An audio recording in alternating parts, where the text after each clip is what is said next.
Hello everyone. Firstly, thank you so much for clicking on our video.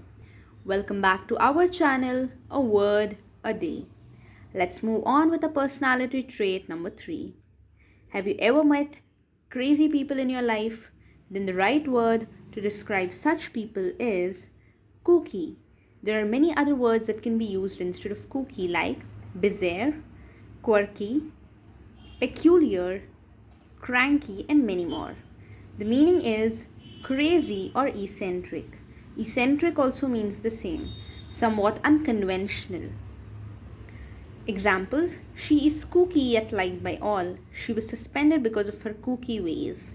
The next time you meet a crazy person, use the word kooky to sound cooler. Thank you so much for watching the video. Please like, comment, share, and subscribe, and press on the bell icon to be notified every day. Follow us to learn something new every day. Thank you.